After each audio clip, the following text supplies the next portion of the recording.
Hello दोस्तों, राधे राधे। स्वागत है आपका हमारे YouTube चैनल कथा सूत्र पे। बेटी नई सोच कहानी के अगले एपिसोड के साथ। यह एक काल्पनिक कहानी तो है, पर जीवन की परिस्थितियों को शुद्ध रूप से व्यक्त कर रही।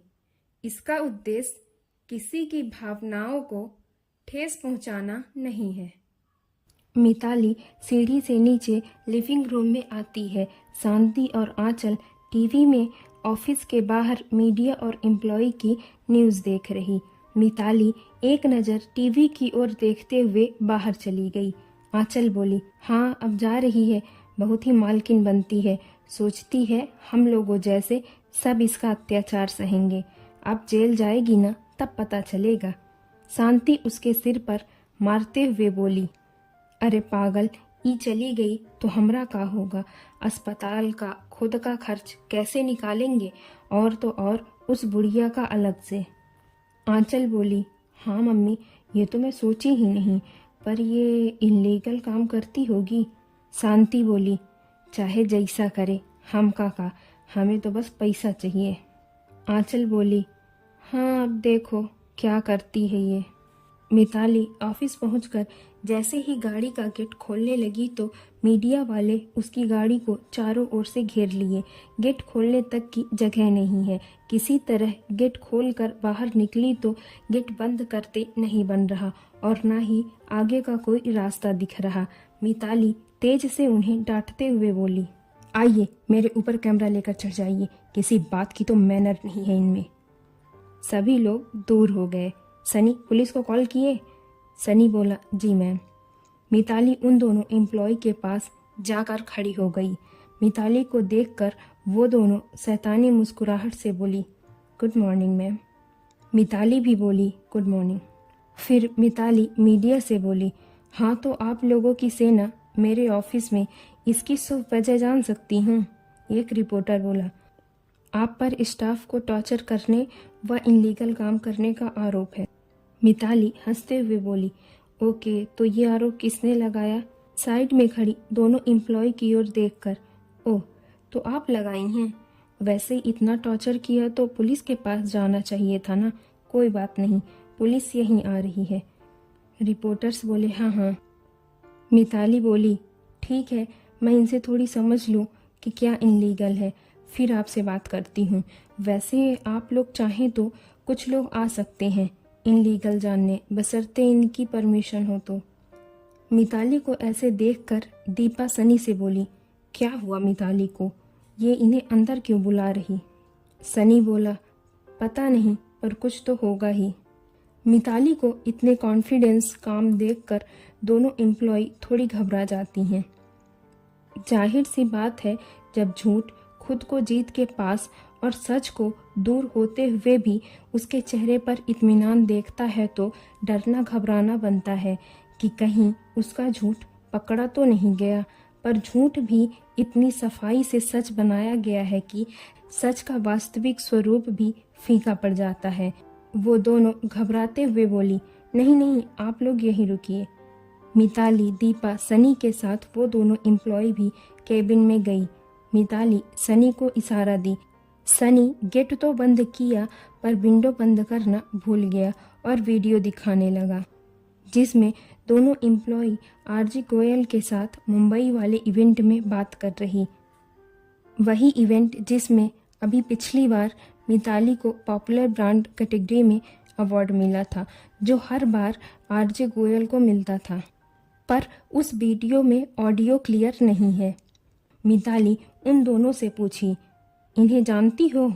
वो दोनों बोली, हाँ बहुत बड़े डिज़ाइनर हैं, इनको कौन नहीं जानता। मिताली बोली, वही तो, इतने बड़े डिज़ाइनर तुमसे क्या बात कर रहे? वो दोनों घबराते हुए बोली, क्योंकि हमारी टीम मतलब आपको अवार्ड मिला था तो बस बातें। मिताली बोली, अच्छा ठीक है, शायद वो तुमसे स्ट्रेटेजी पूछ रहे हो, नो प्रॉब्लम। सनी दूसरी इमेज व कुछ फाइल ओपन किया। इसे देखकर वो दोनों एक दूसरे की तरफ आंखों से इशारा कर रही, जैसे इस सवाल का उत्तर क्या देना है पूछ रही हूँ। मिताली बोली, हाँ तो इसके बारे में क्या कहना है? वो दोनों बोली, ये इवेंट के बाद प्रोजेक्ट व उसकी डिज़ाइन फाइल है। मिताली बोली, ओके, ये वही हमारी डिज़ाइन फाइल है ना जो आरजे गोयल के पास किसी ने भेजा है और इसी के बेसिस पर उसने हमसे ये प्रोजेक्ट भी ले लिया था। वो दोनों बोली, हाँ तो इस प्रोजेक्ट पर और भी तो एम्प्लॉय काम कर रहे थे, उन्हीं में से किसी ने लीक कर दी होगी। मिताली मुस्कुराते हुए बोली, अच्छा सनी, सभी की फाइलें ओपन करो। सभी की फाइलें ओपन हुई, पर उन सब में दूसरी डिज़ाइन है, सिर्फ इन दोनों में ही सेम डिज़ाइन है। यह देखकर वो दोनों डर जाती हैं। मिताली बोली, मैं तुम्हें जानकर ये फाइल अलग भेजी थी क्योंकि तुम्हारी मीटिंग गोयल के मैनेजर से ज़्यादा जो हो रही थी। दीपा बोली, क्या यार, तुम लोग ये सब कर रही थी और मैं उल्टा मिताली को समझा रही थी कि इन्हें ना निकालो। मिताली बोली, अरे अभी रुको दीपा, इनमें कहाँ क्लियर हो रहा कि ये गलत है, अगली वीडियो देखो। अगली वीडियो में किसी होटल में ये लोग आरजे गोयल के मैनेजर से डील करती हैं कि वो मिताली की डिज़ाइन कॉपी करके उन्हें कैसे सेंड करेंगी और उन्हें क्या मिलेगा। अब रंगे हाथों पकड़े जाने पर दोनों बहुत ही बेबाकी से बोली, हाँ हमने किया है, वैसे भी ये हमें ज़्यादा अमाउंट ऑफर कर रहे थे, साथ ही हमें अच्छी पोस्ट पर जॉब दे रहे थे, वैसे भी हमें पैसे और रिस्पेक्ट की ज़रूरत होती है जो मिल रही थी। गोयल सर भी बहुत हम्बल हैं, वो खुद हमसे मिलने हमारे घर आए थे, बोले कि हम में बहुत टैलेंट है और अगर हमें आगे बढ़ना है तो थोड़ी बहुत ये सब करना पड़ेगा। विंडो के पास एक रिपोर्टर खड़ा होकर ये सब रिकॉर्ड कर रहा। वो दोनों जाने लगी तो मिताली बोली, ये जो तुम बाराती लाई हो उन्हें इमेज क्लियर करते जाना, नहीं तो अगर हम गए तो तुम्हारे लिए खुद की इमेज क्लियर करना बहुत मुश्किल हो जाएगा। और एक बात हमेशा याद रखना, गद्दार मालिक भी वफादार कुत्ते रखता है। यह सुनकर वो दोनों वहां से जाकर मीडिया में अपनी गलती की माफ़ी मांगी और ऑफिस से चली गई। दीपा बोली, तुम मीडिया के सामने क्यों नहीं दिखाई ये सब? मिताली बोली, अरे नहीं यार, इससे इनकी लाइफ ख़राब हो जाती, क्योंकि आज के डेट में मन से तेज तो सोशल मीडिया चलता है और किसी को भी हीरो या विलेन बना देता है। इसमें तो फिर भी सबूत है, टैलेंट है, पर इन्हें काम नहीं मिलता, क्या पता इनसे ही इनका घर चलता हो। रही बात सबक सिखाने की, तो वो गोयल ही सिखा देगा, इतना जानकर इन्हें कभी भी जॉब नहीं देगा।